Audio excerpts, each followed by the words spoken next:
Olá, meus amigos, conforme prometido, hoje eu vim aqui conversar com vocês a respeito de uma das questões da segunda fase do 22º Exame Unificado da OAB, exame que ocorreu ontem, na data de 28 de maio, na área de penal. Nós temos ali, entre as questões, a quarta questão, que você vai lembrar, aqueles que prestaram, a quarta questão se refere a um indivíduo que teria abordado duas vítimas e praticado o roubo contra as duas. Então, ele subtraiu, não é isso? Bens, patrimônios de pessoas diferentes e, de acordo com o que narrou a questão, fez isso de forma consciente, de forma voluntária, sabendo, portanto, que os patrimônios subtraídos eram de pessoas diferentes, portanto, de vítimas diferentes.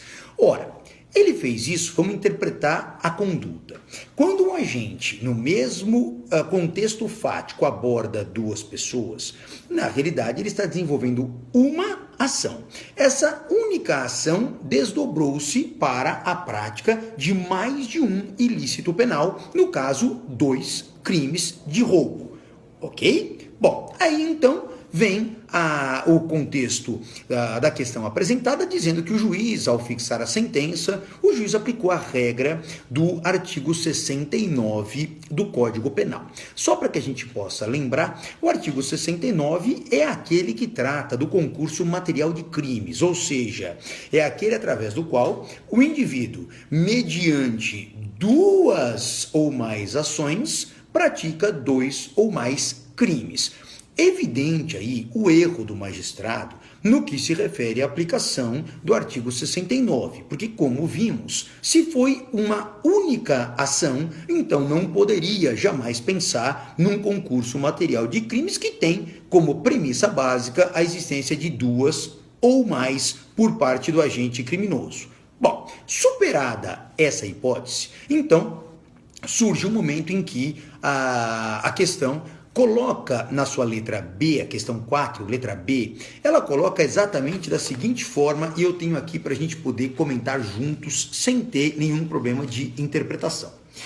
Oferecida a denúncia na forma do indiciamento, qual argumento de direito material poderá ser apresentado pela defesa para questionar a capitulação delitiva constante da nota de culpa, em busca de uma punição mais branda? Justifique.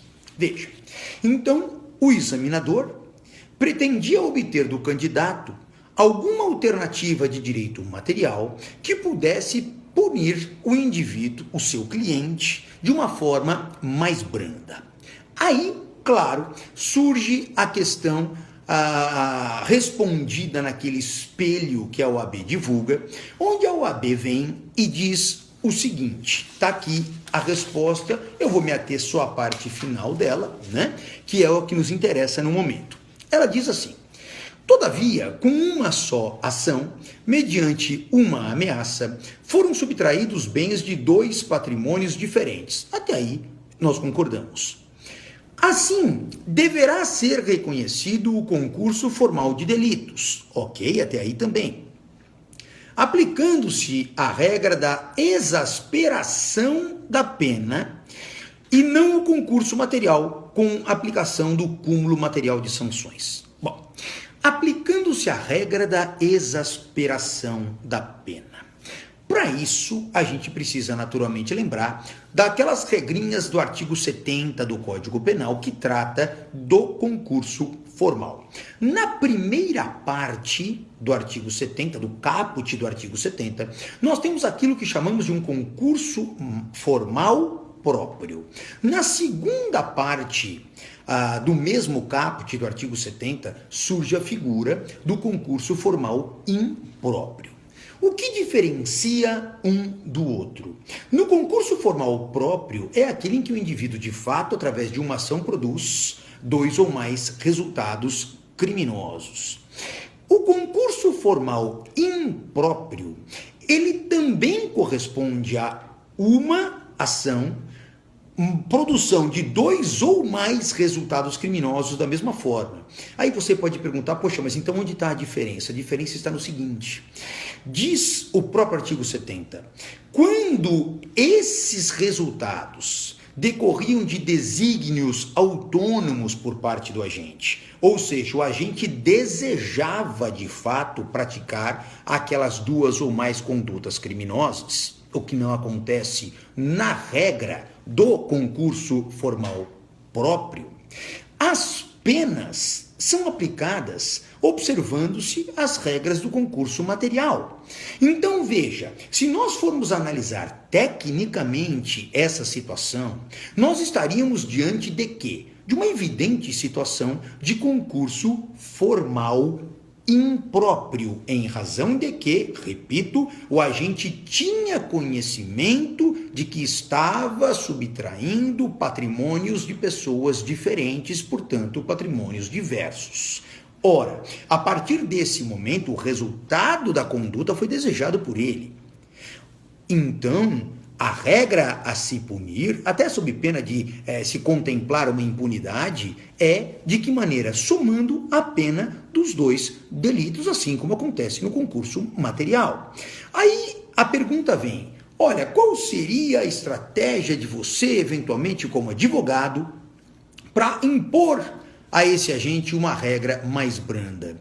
Não há nenhuma possibilidade de impor uma regra mais branda, alegando concurso formal, da forma como a OAB colocou no espelho. A OAB, com todo o respeito aos examinadores, erraram aqui de uma forma muito grave.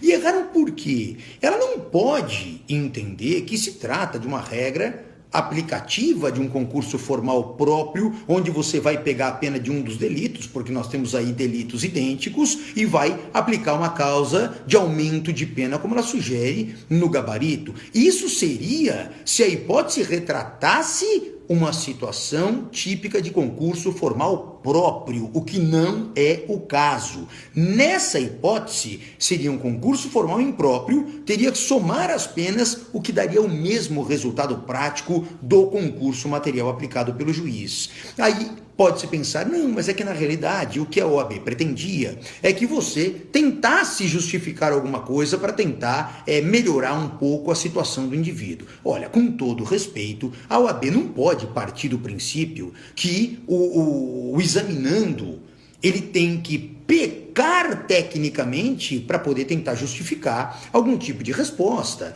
Essa resposta, do jeito que está, ela acaba favorecendo as pessoas que não têm o conhecimento acerca da diferença do concurso formal próprio e o concurso formal impróprio. Ao aplicador, ao operador do direito, não se pode, num exame classificatório, suscitar que ele venha a aplicar um instituto incabível naquele contexto, sob pena de tentar, de alguma maneira, amenizar a situação de um hipotético cliente. Ora, compete ao advogado conhecer as leis. O advogado tem que conhecer os institutos jurídicos e aplicá-los da forma correta. Em nenhum momento a entidade de classe pode sugerir que o advogado aplique de qualquer maneira um instituto, mesmo que seja incabível na espécie, só para dizer que fez alguma coisa e é cometer uma atecnia dessa forma. Então, eu sugiro a vocês que aguardem o gabarito definitivo, e essa questão vale 0,60, é bastante, pode fazer diferença. Se o gabarito definitivo mantiver essa linha, estão aqui alguns argumentos para que você possa identificar e pontuar num eventual recurso. Tá bom? Era isso que eu tinha para comentar com vocês a respeito dessa questão, e nós vamos falando numa próxima oportunidade. Um abraço para vocês. Tchau, tchau.